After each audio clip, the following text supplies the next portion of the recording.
Weekdays at 9. Wild food, that's what hunting and gathering is all about. This is a journey into Britain's ancient way of life as we attempt to find the foods eaten by our hunter-gatherer ancestors.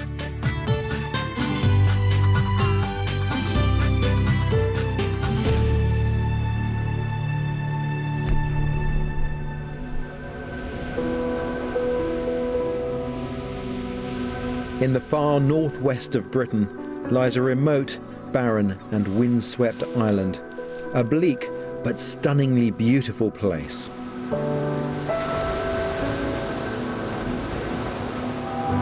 This is the island of Colonsay off the west coast of Scotland.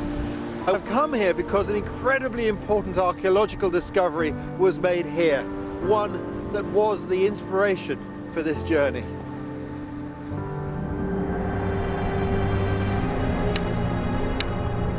More than 8,000 years ago, our ancestors gathered here to camp, and we know that as remains of their feasting have been found. Rare and exciting evidence of what woodland food our ancestors ate. Colonsay is now deforested, but of course back then, in the Middle Stone Age or Mesolithic, like most of Britain, it would have been covered in trees.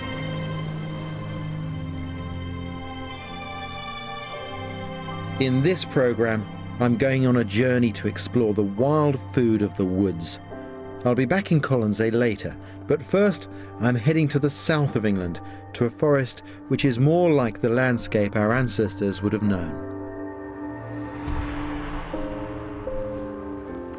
If there's one place that I really feel that I can connect with the spirit of our ancestors, it's here in Broadleaf Woodland, particularly at this time of year, the autumn, with so many fungi, nuts and berries to collect. It's incredibly exciting. But of course, back in the Mesolithic, it would have been a very busy time.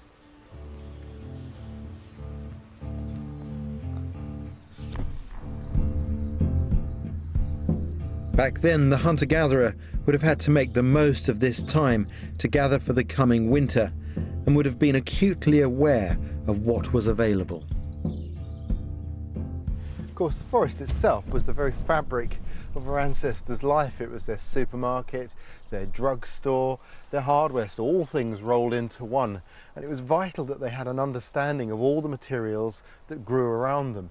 This is a sallow, one of the goat willows, and the bark on these withies here is excellent cordage.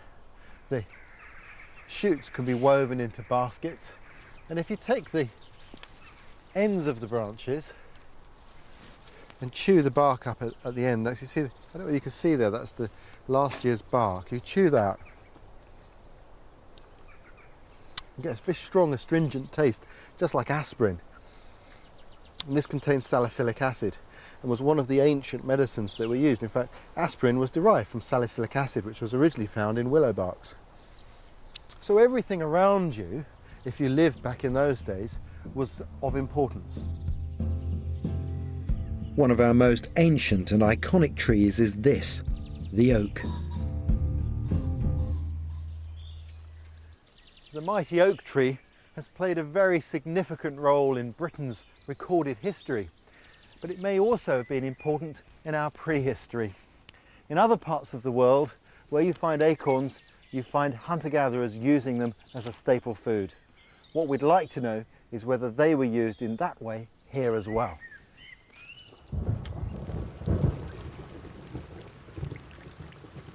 Joining me on this journey of discovery is my friend, Professor Gordon Hillman from University College London.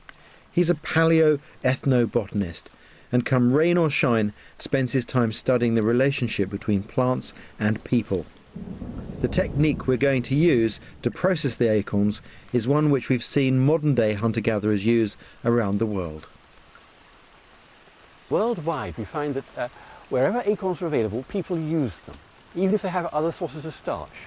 And the reason for this is they are very nutritious. They contain not just carbohydrates, but also fats and a bit of protein too.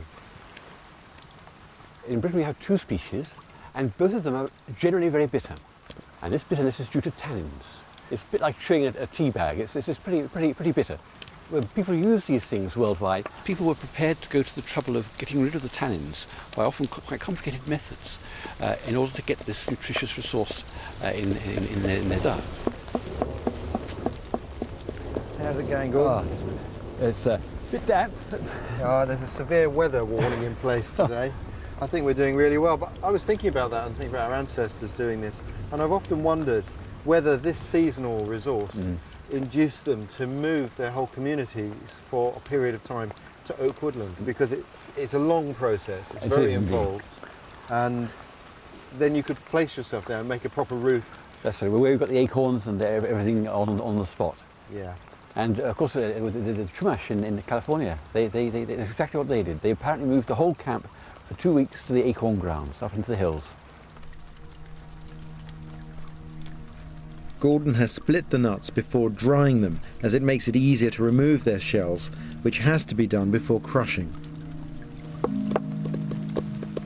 Archaeological evidence of such processing is slim, but combining it with our knowledge of modern hunter-gatherers around the world, we can begin to get a picture of what might have been in Britain. Some groups in North America actually chose to use the most bitter ones because they had a higher fat content, even though sweet ones were available. So obviously these fats are obviously one of the important nutrients they're after. And I think fat from plant foods is actually quite a rarity in nature. So that's something they get particularly targeted with acorns.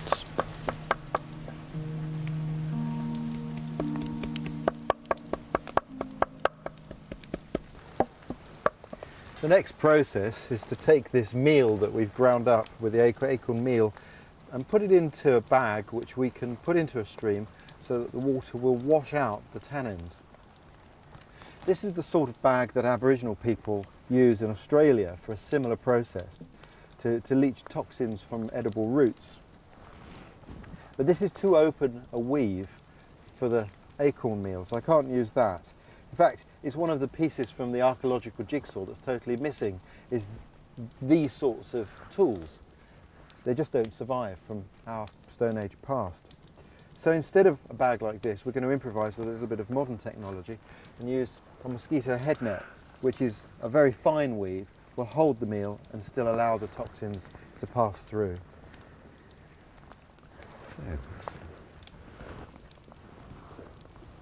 Another method for leaching could have been by putting the meal onto a bed of sand and then pouring water over so that the sand would act like a sieve. So, we'll put this in the stream, get it good and wet first. You can see the tannin coming out there. See that colour? Now I'm going to tie that off and leave that to leach.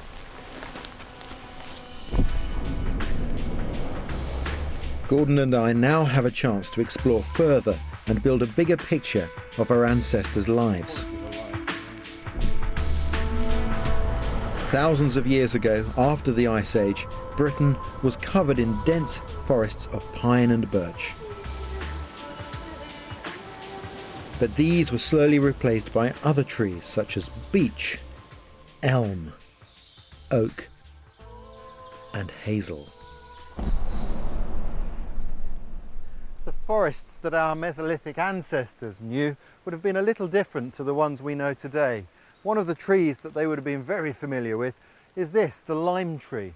We know from archaeological records that the wood of the trunk was sometimes hollowed out to make dugout canoes, but they would almost certainly have made good use of the bark, maybe making bark canoes, bark containers, perhaps even living in houses made from bark of the lime tree. Certainly the inner bark was used for string. It's an incredibly useful tree. Today we only really see it in parks. Of course, there are trees we think of as native, but which wouldn't have been around in the Mesolithic. For example, the horse chestnut tree, which was introduced into Britain in Roman times, as was the sweet chestnut.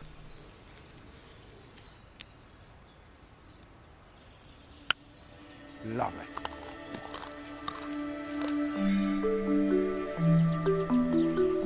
Continuing our journey through the woods, Today, Gordon and I are investigating some of the fruit still bountiful at this time of year. Fruit which would have been around thousands of years ago. This is a prolific fruit of the countryside, the crabapple. This one looks like it may have some ordinary apple genes within it. You get a lot of that today, and those are usually less tart than the true crabapple. When it's like this, you can shake the tree and it'll rain apples down, so it's a very easy thing to collect. Let's see what that one's like.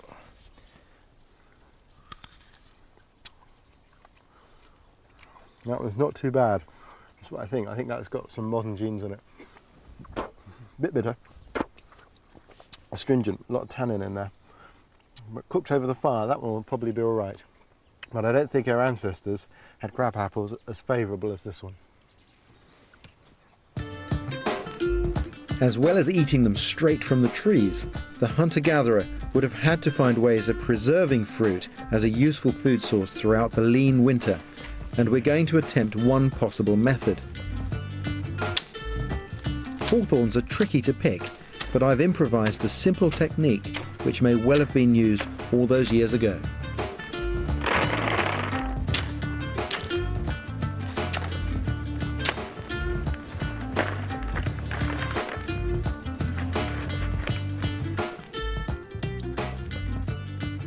They're looking pretty good, aren't they? Yeah, pretty well. That's about done, yeah. They look lovely. They're nice and ripe, aren't they, this Yeah. patch?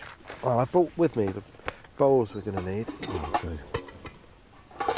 to do That's this. perfect, because it's It'd be good so people see. sticky stuff by the time you get going. What we're going to do is we're going to start to get the juice from these berries. And it's not an elaborate process, it's quite simple. I'm just going to crush them with my hands and squeeze the juice into this bowl. Obviously our ancestors didn't have this apparatus, but I'm using this because I want you to be able to see clearly what happens.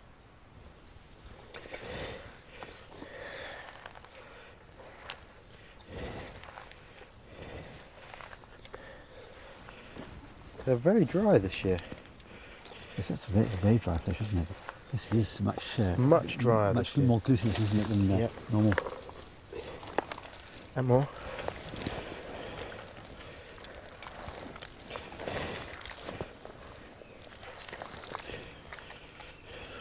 We've had to add a little bit of water because this year the berries are very dry. Normally you don't have to do that. And what I need to do now is to start to skim out the stones and the particulate matter. I can just do that with my hands actually. It's quite easy to do. And just squeeze the juice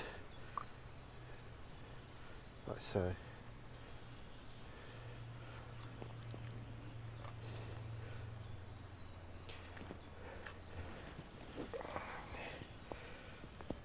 Try it.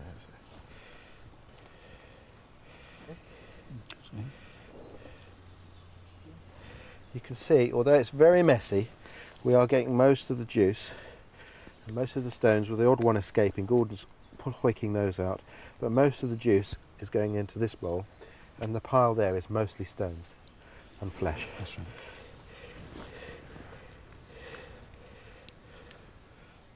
I don't know whether you can see it, but it's already starting to thicken. And that's one of the things that's amazing about this, is that this is actually going to go hard.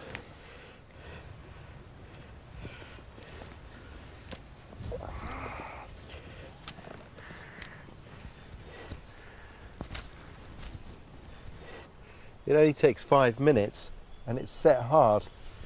And what I'll do is I'll turn that out like a sandcastle.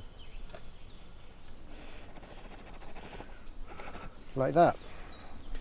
Now that fruit jelly can be sliced and laid out in the sun on mats to dry into a hard fruit leather, and then that can be stored long term. I've got some in here, and that's what it looks like when it's been sliced and dried. In fact, this is 3 years old and it's still absolutely delicious. It's sweet and very, very tasty. That's beautiful. It's the nearest thing to a sweet from a sweet shop. Yes, it's fruit gum.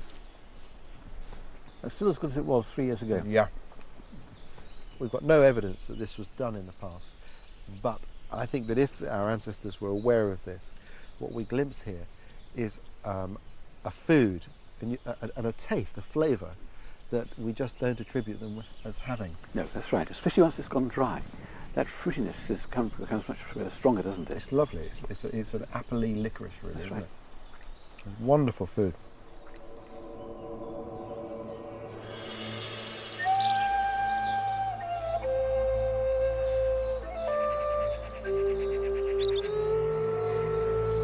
Our Mesolithic ancestors lived in a time before metal or pottery.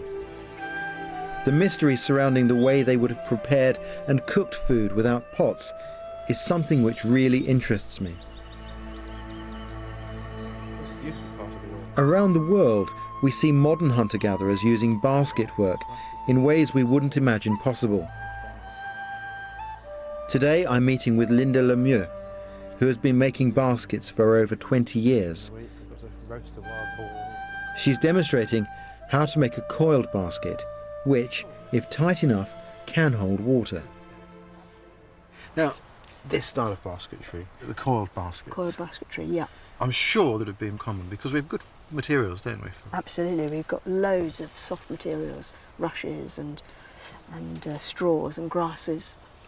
And I'm sure they would have made lots of bowls and Like you're making finer, there. exactly like I'm making here, with the most primitive of tools and stitching it with anything that was to hand. Okay, so here I'm just joining a new skein. And I use the bone to make a little channel through the rush so I can poke the skein through and stitch it and hold tight.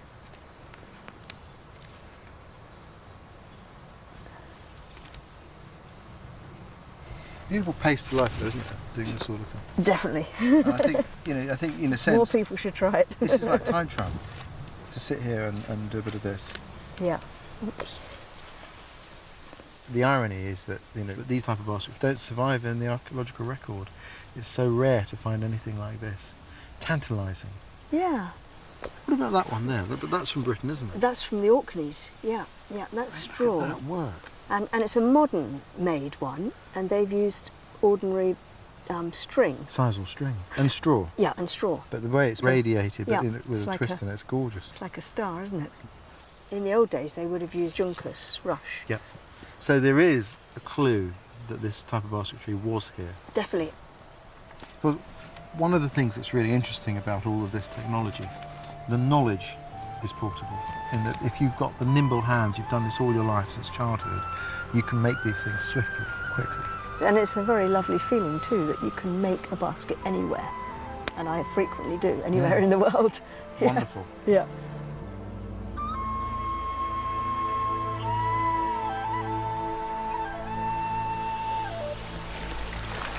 The processed acorns have been left to leach in the stream for a couple of days to remove the bitter tannins.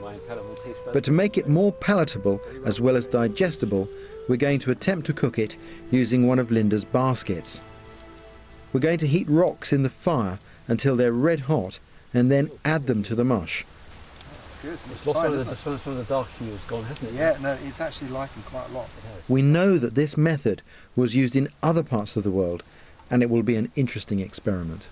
It doesn't look very appetising, does it?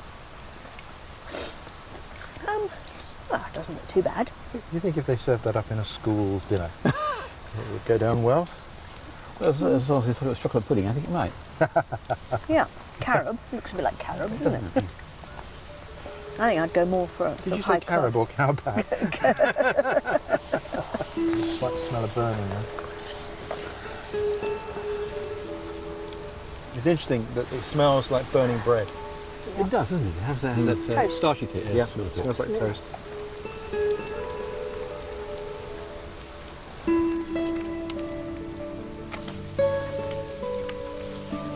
Must be evaporating some of the water out. Yeah.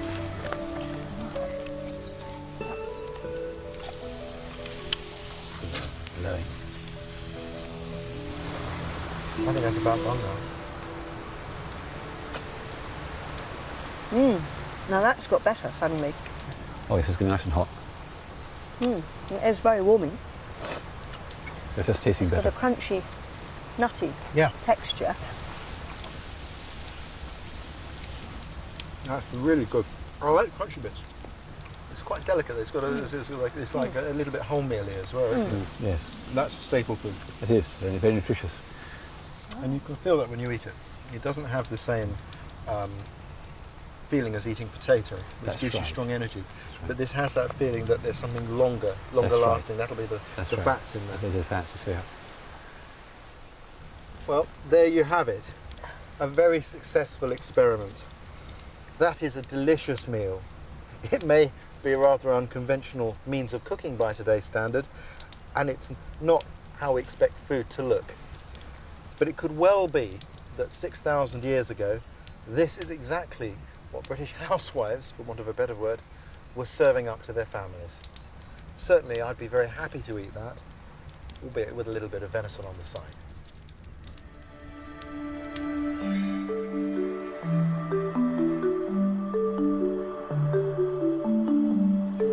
Now, I couldn't take a journey through woodland at this time of year without including one of my favourite pastimes. This morning, we're on the hunt for mushrooms. At this time of year, one of the things that I constantly ponder is whether or not our hunter-gatherer ancestors used wild mushrooms for food, because in Britain we don't have a strong tradition of using them, certainly not compared to Scandinavia or other parts of Europe. But we do have wonderful fungi that we can eat, and even names that suggest that. This, in English, we'd call this the penny bun fungus, Boletus edulis. It's one of the very best wild mushrooms for food. You can really see how it gets its name. It really looks like a bread bun. Mind you, it's a long while since they cost just a penny.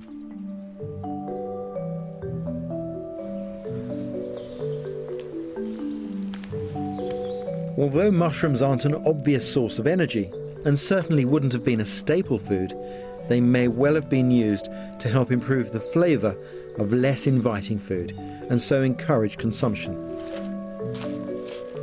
It's not taken long to gather a good haul for our lunch, but we've also come across one or two rare and rather poisonous fungi.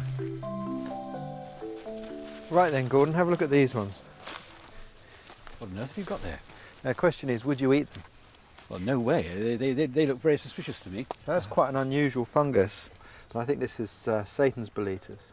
If it's what I think it is, in the base of the stem we should see like a little red tongue, and when I cut it through we're going to see a colour change as it oxidises. And there it is, there's a little bit of red just there, you see? And the colour is going very, very fast Instantly. indeed. So it's staggering. Well, glorious colour, but not a colour you'd wish to eat. No, and that one is poisonous. Pretty, very dramatic. Lucky to see it, really.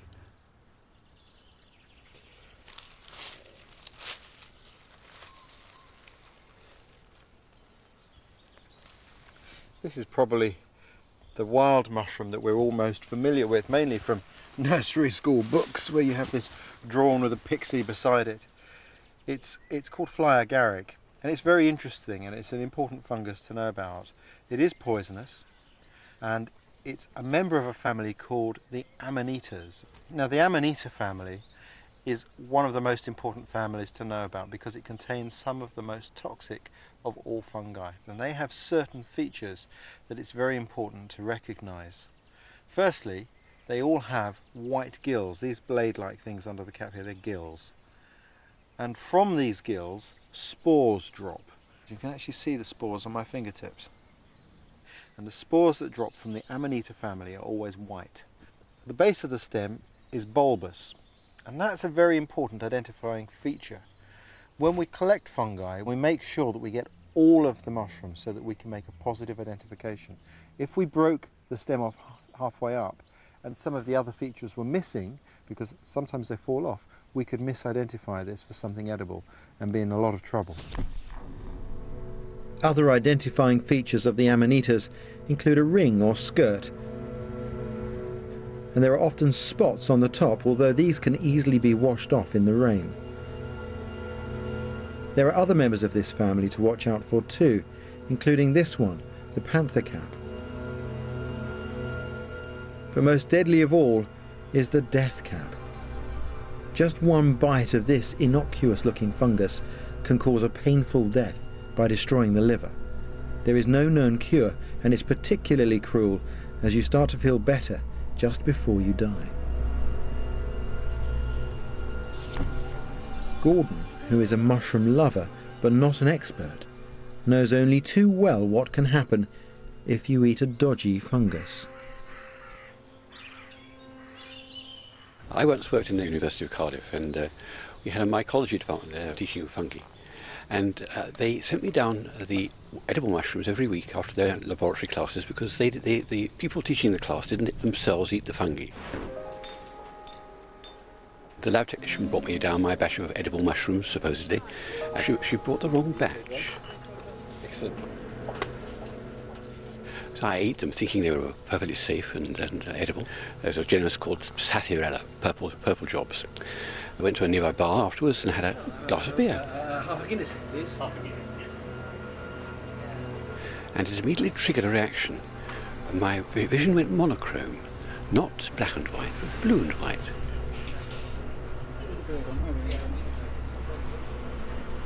Then my memory started to go in waves. I had to forget how I started a sentence. Then I had difficulty breathing. Well, obviously it was a bit more alarming. I thought, well, before I become unconscious, I better make known what I'd eaten for the doctors. So I wrote the name of the fungus, Sathirella, down on a piece of paper and pinned it to my chest. The ambulance arrived and took me to hospital, and I was stomach pumped and I was okay. But it's a measure of the degree to which a lot of these fungi that are less well known, like this little purple job, can indeed be quite dangerous, and so beware. But if you know what you're doing, fungi can make a delicious woodland snack.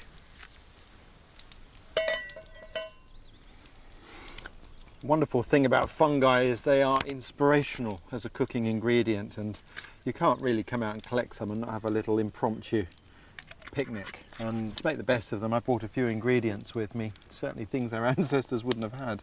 I've got a little bit of olive oil there. I'm going to put some butter and some garlic in the pan. Get the oil very hot before I cook the fungi. And I'm going to add some tomato, a little balsamic vinegar, some fresh basil, and serve it all on French bread. Sounds good, doesn't it? Oh yes. Fungi, nicely sliced up. I'm cooking up some of the penny buns and also some summer boletus, well-known edible species.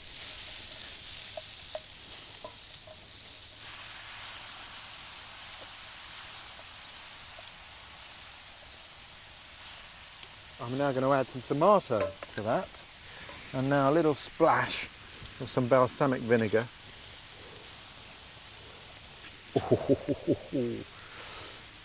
And a little bit of fresh basil. You cannot beat fresh herbs. I've been looking around for some fresh wild herbs, but there's been a lot of grazing in this piece of woodland, and not much here. So a little bit of that in there. Just warm that through. The smell of it.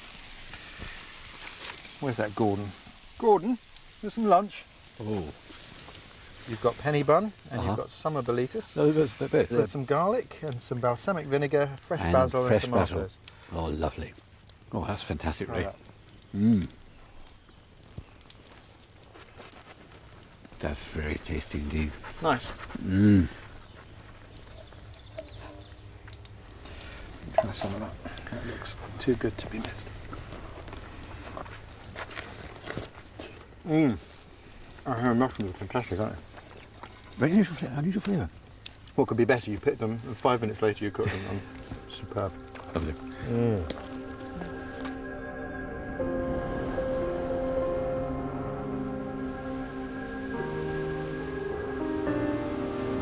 It's fascinating to speculate what our ancestors would have eaten, but in some cases we do have solid evidence of their Stone Age diet.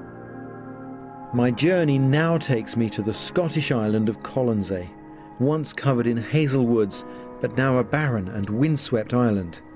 And it is here that one of the most exciting archaeological discoveries of recent times has been made, one which sheds light on the hunter-gatherer diet. The work here is led by Professor Steve Mythen from the University of Reading. Steve, what have you uncovered here? Well, we're sitting at a Mesolithic camping site that dates to about 8,500 years ago. And the key feature is a large pit, about 4.5 metres in diameter, that I think was the base of a hut originally, and that was later used as a waste dump, because it's packed full with decayed midden material. That's rubbish plant material. Bits of stone tools are thrown away, and what survives now is this thick black deposit. Within that, there's a fantastic quantity of plant remains. The key ones are pieces of charred hazelnut shell. These are what we dug up several years ago, and if you look, these are tiny pieces of fragmented, charred shells of hazelnuts. You can see it quite clearly, can't you? The striations. Yeah, that's right. You can see they're definitely hazelnut shells. Yeah, definitely. And there were literally hundreds of thousands of fragments like that. Clearly the hazelnuts had been roasted at some time. My guess is that the charred ones are the ones that got burnt in the roasting pit, and they're probably chucking those charred ones away. And why do you think they were roasting the hazelnuts?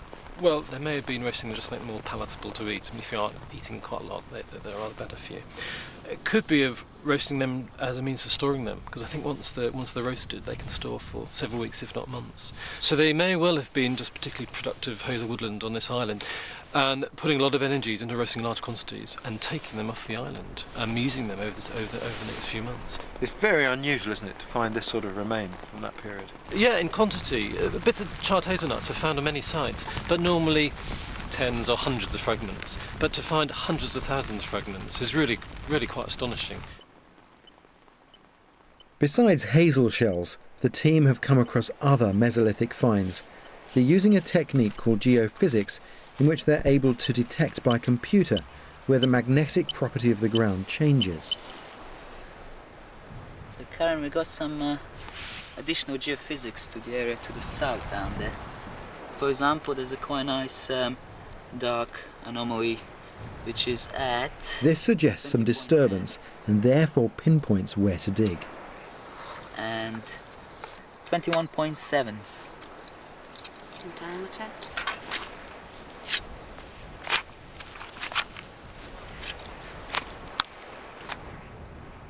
One of the team, Sam, has come across some items today which really interest me. So this is what you found so far, Sam? Yeah, these have just come out of this layer just in here. We've got a sort of selection of sort of flint chips and things. Well, there are two things obviously shout at me straight off. Obviously there's that little tiny blade. I mean, that's beautiful, isn't it? That's a lovely piece. That's very sort of diagnostic of the Mesolithic as well. Yeah, you can see very clearly where that's been worked by people. These lovely scars from former blades from the core, and then this one has been struck off. And then a little bit of nibbly retouch on the end. On the very tip. Yeah. I mean, you could use that as it is, as a tip for an arrow or something like that. Yeah, exactly. Yeah. I mean, that's very good. It's a lovely piece. The other one that shouted at me was that, because that's exactly what I make if I'm making an arrow. I take a shard and I just strike through to make this curve, because that for scraping an arrow shaft, you got the perfect angle, and it looks like it's amused, doesn't it? Yeah, no, definitely. I think it's got these little nibbly scars, which might have been deliberately made, but my bet would be on them just being the result of using it. And I think that this would have been worked, what, 7,000 years ago, something like that? Yeah, exactly, yeah.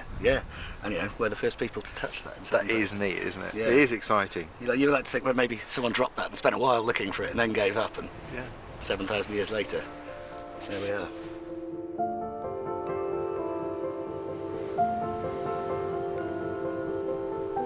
What do you think about the people who are able to come here? Because, I mean, it's quite a crossing, even a modern ferry, isn't it? It is just amazing. They would have been using either coracles or dugout canoes, and most likely moving fairly regularly, I think, between the islands, and having that knowledge of the currents and the crossing places and the coast, and had been totally at home in this seascape rather than landscape, because I think often they'd have been seeing the land from the sea rather than on the land as we do.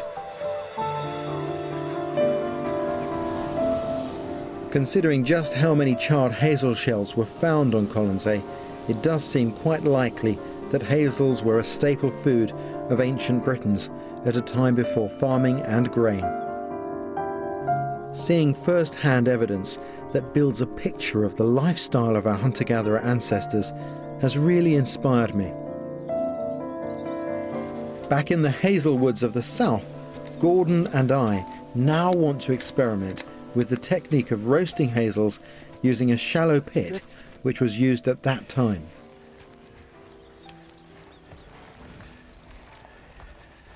So I'm now going to line that with sand. And it's believed that sand was even brought in to some of the sites.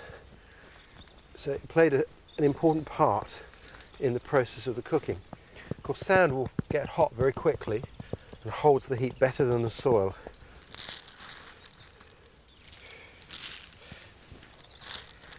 Got a few with weevils. Yeah, definitely. Yep.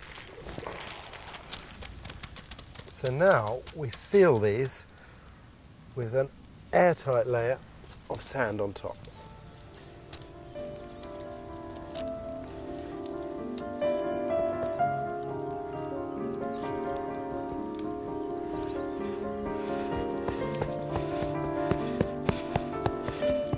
That's it.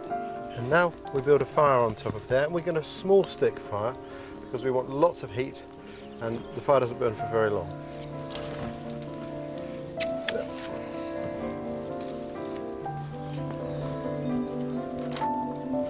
I always envision them going up to high places and looking out for the smoke and the campfires of their cousins. That's right.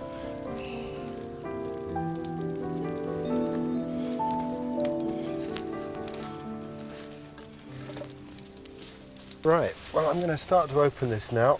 The sand's very hot, and although it's only been a quick cooking, that's all we want. The nuts should have changed colour slightly. You can see the heat coming out. They look a little scorched. They're easily burned, very hot. Today when we crack nuts, we have nut crackers and we crack them on the side and often break the nut. But we know from the archaeological record that the way our ancestors cracked them, which was like this. The flat end was put on a surface and then the other end was struck with a stone. And that cracks it very easily and doesn't break the nut inside. Perfect.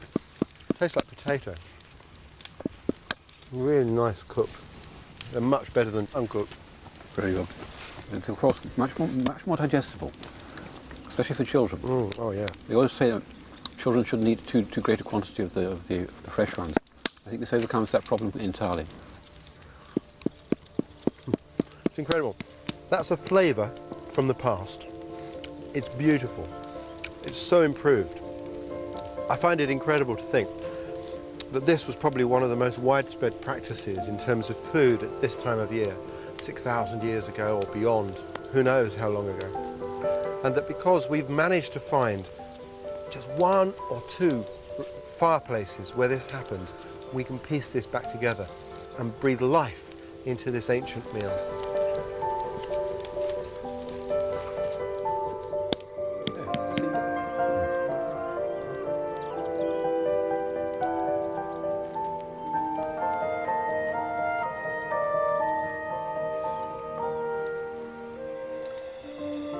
But the forest wasn't just a source for staple food. It offered a huge variety of diverse resources, which provided vitamins and antioxidants as well as carbohydrate and protein. Whenever you're walking through a forest, you have to keep your eyes very sharply focused on the leaves of the trees about you, because that way you can come across a few surprises. And this is a case in point. This isn't a common tree in Britain by any means, but it is to be found in our woods. This is the wild service tree, and I've always thought of this as the woodsman's tree because most people walk right past it and never even recognise it. And there you see the leaf, looks like a flame, and by the end of the autumn these are usually red, reminding us of the importance of the campfire in the coming season. Lovely leaf. And it has this edible fruit on it. These are service berries. You can call them checkers as well, that's another name for them. In the past people used to sell them, and yet it's one of the wild fruits that's been forgotten today. The Prime Minister's house, Chequers, is named after these fruits. These ones are a little bit yellow yet, and they are not quite ripe. What you have to look for is this dark reddy brown colour like that one, when they turn really soft and squidgy. Oh, that's really nice, beautiful eating, really nice, and quite delicious, but it's very important to spit out the seeds because they contain cyanide. Our ancestors would certainly have made use of these berries, and maybe, like in other parts of the world, the berries could have been ground up and heated to drive out the cyanide from the seeds. We'll never know. There's very little cyanide in the seeds of wild serviceberry, and you'd have to eat a lot of them to be poisoned. However, the woods are full of plants which contain varying degrees of toxins which we need to be aware of. In fact, most woodland plants that you see in the spring and summer, including bluebells, wood anemones and foxgloves, are all poisonous.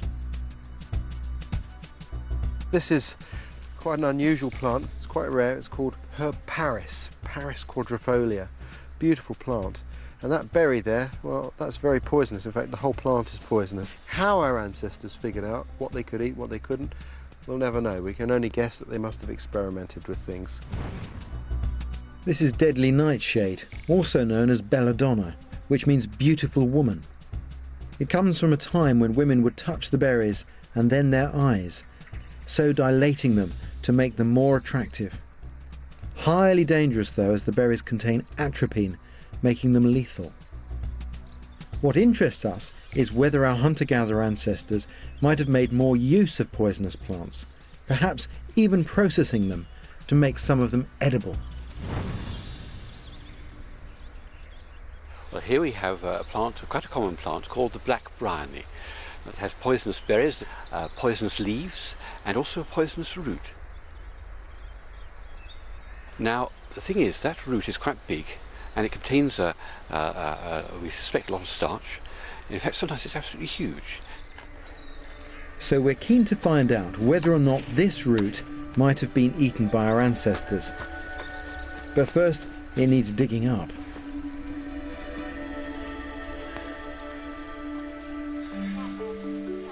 A few months ago, Gordon and I travelled to Australia to spend time with Aboriginal people who still use many of their traditional hunter-gatherer skills. This is the cheeky yam, which is related to black bryony and is also poisonous. We observed how they made it edible. The first step was to cook it over a fire sealed by bark and soil. So what we're going to do is follow their procedure in putting it on the fire, first of all, in the hot embers of the fire we put here. Then we're going to cover it with hazel leaves to keep it clean, and then cover it with earth and leave it for an hour to bake.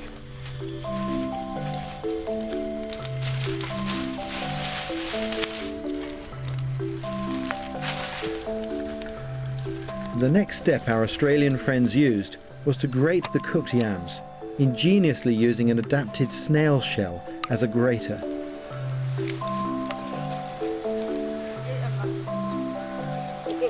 The grated yam was then put in a bag and immersed in a river overnight to wash out the poison.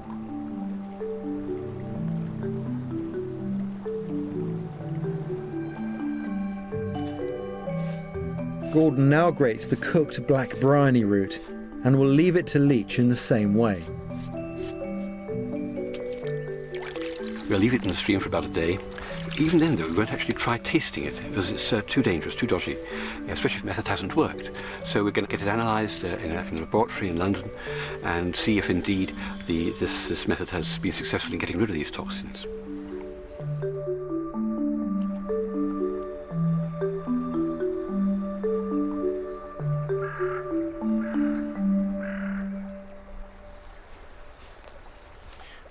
This has got to be one of the most exciting environments in the south of England, a freshwater chalk stream. It's beautiful, it's so clear. You can see the fish in here really easily. Of course, from our ancestors' point of view, it meant food. Trout, eels, and back in those days, this would have been the sort of place you'd have come looking for spawning salmon as well. But there's another type of food in here as well, crayfish. And I've actually got a trap in here to see if I can get some. Let's see what we've got. And there we go. We've had some luck in there, some big ones in there. Now, the crayfish I've got in here, these are not our native crayfish. These are an invader that have found their way into our rivers and sadly carry a fungal disease which infects our native population and destroys them. So it's good to take these out of the water, and they're going to be very nice eating.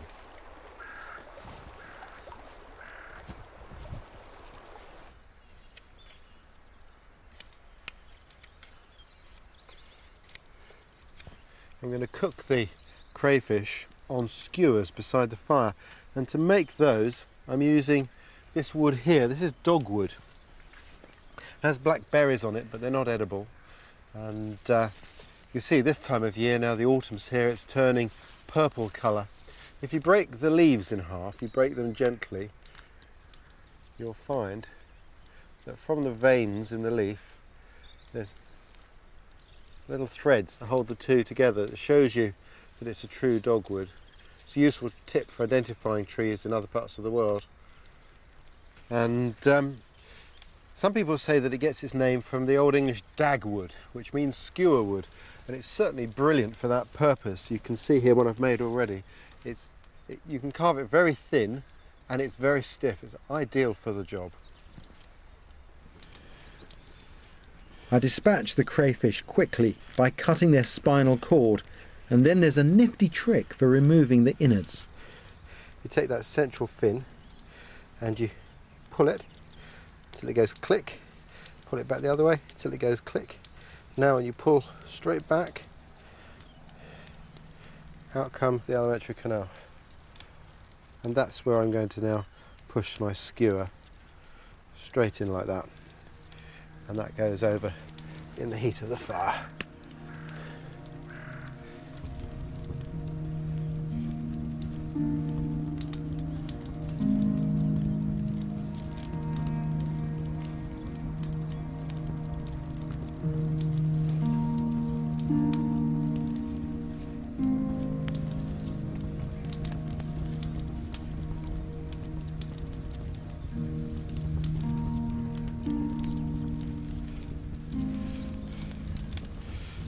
Once they're done, they'll be red all over, and the tail flesh should be cloudy, not translucent in any way. You get a little bit of smoke comes out the hole where I killed them. And they're very hot, so you need to let them cool down. These shells hold the heat. If you try to break that open straight away, you're guaranteed to burn your fingers.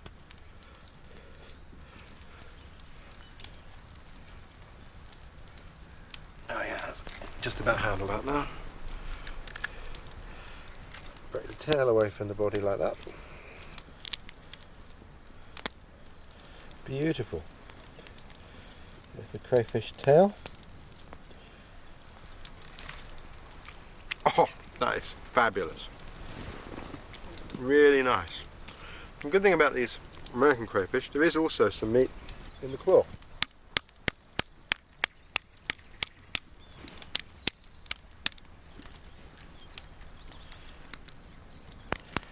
Wonderful bit of wild food, delicious eating.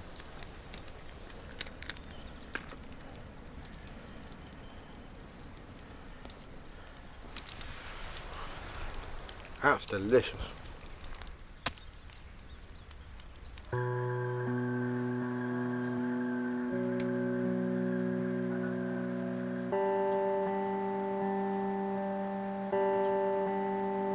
Gordon has come to King's College, where under the supervision of Dr. Tony Leeds, they have the results of the black bryony testing. We'd like to know more about the poison present in this plant and whether or not processing it has removed it. One of the materials which is present in black bryony is oxalate, which is a salt which is present in many plants, in particular parts of the tissues like the stems and leaves of rhubarb and also spinach. But the amounts that are present vary enormously, and somebody using black bryony as a relatively sole source of starch and protein might have consumed rather a lot. We've seen in looking at the microscope images that it's present as a very fine needle-like crystal. But what the microscopy has shown very clearly is that these crystals are present in quite large quantities. If this was a source of food, then the presence of these needle-like crystals might have created problems in some people with formation of stones. And I have acquired or borrowed some examples of kidney stones from the museum here at King's College London. These are oxalate stones which were removed from the bladders of individuals. In some cases a very long time ago. This one was removed in 1850. Can you imagine having that removed in 1850? Goodness me, but it's excruciating. Yeah. Now the big question is, has roasting and leaching removed the oxalate? Let's first examine the cheeky yam from Australia. Here is the raw cheeky yam, where you can see the arrows of oxalate, and here is the cheeky yam after processing. So it looks like it has been successful. So what about the black bryony? Tony, what was the effect of these processing procedures on the black bryony arrow-like crystals? Roasting and leaching resulted in a reduction of the amount of oxalate. The analysis shows that the oxalate was removed as a consequence of the washing process. Do you think there's any chance that our ancestors could possibly have eaten this thing as food? I think that they may have eaten it. I mean, as you know, when you actually roast it, and this is a freshly baked one, it actually has a smell which is very tempting. I have to say I didn't succumb to temptation. Yes, it does smell pretty good. It smells very chestnutty. 6,000 years ago, maybe it was a relatively sole source of starch and protein at this time of the year, in the autumn and the winter and the spring perhaps. Potentially it could have been a useful food. However, there may be something else present as well. Remember that the old herbal references to black bryony indicate that it's really toxic. The root is toxic. Yes, absolutely. So what we have proved is that the process we saw the Aboriginals using on the cheeky yam has also worked on the black bryony and has removed the harmful oxalate poison. We can't yet be 100% certain that it is now safe to eat, because there may be other toxins contained in the root. But it does go to show that simple processes such as this could well have been used by our ancestors to make use of roots that we just dismissed today.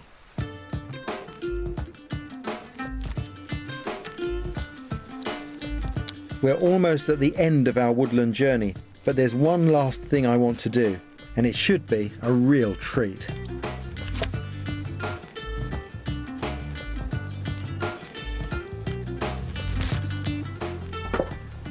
What I'm building is a spit so that I can spit roast a wild boar. Even today in the summer, all throughout Britain, you can find pig roasts, hog roasts. I think it's one of those timeless recipes that has endured for thousands of years, and it's going to be really entertaining spit roasting a boar today, a real feast. The wild boar was a common woodland animal and would have been a celebrated kill by the hunter-gatherer.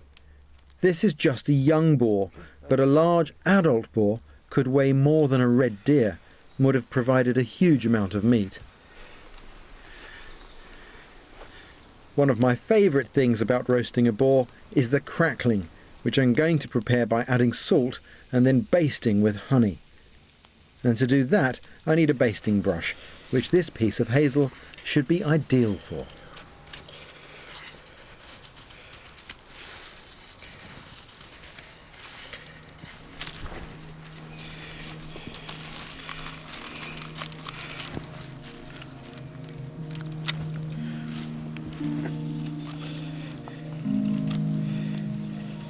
I've made a parallel log fire which throws out an amazing amount of heat, considering how much wood is actually burning.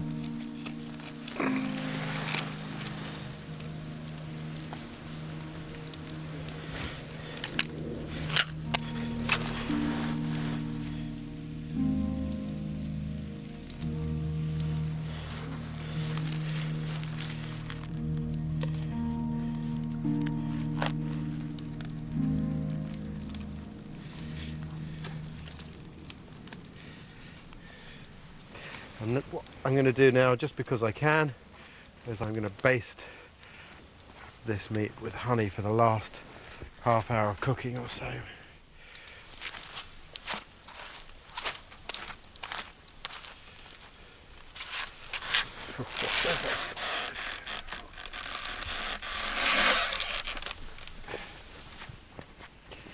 Oh, yes indeed.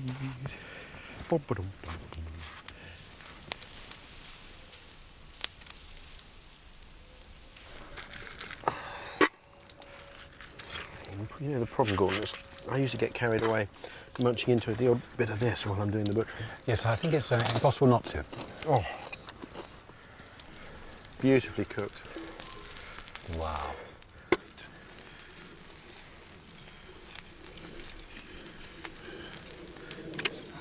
Well, obviously, there's more meat here than Gordon and I could handle on our own. So I've invited some friends who've also helped us over the years in some of the projects to come and sample some of the delights of this boar. And apart from the sound of some of the crackling on the fire there in the background, the other thing I can hear is salivating off camera. Why don't you come and have some?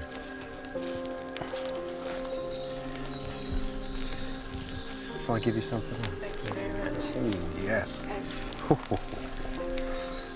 Although time has moved on thousands of years and we live in a very different world, we still have many of the wild foods our ancestors did, though sadly we have lost much of their essential knowledge.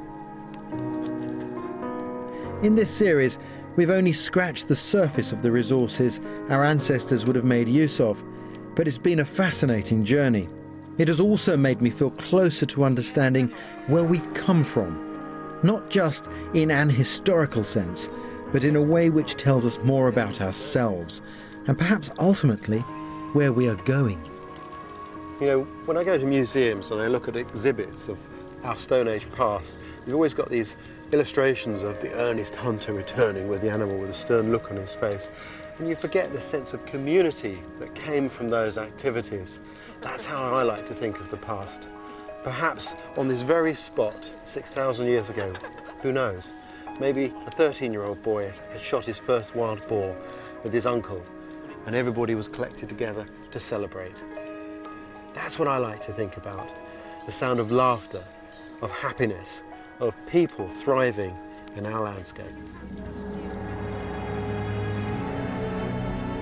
What do you think? Not bad, is it?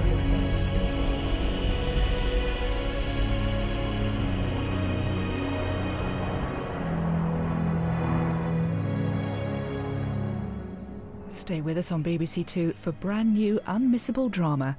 The corridors of power are about to sizzle with party animals next. And over on BBC 4, the evolution of Christian art in the art of eternity.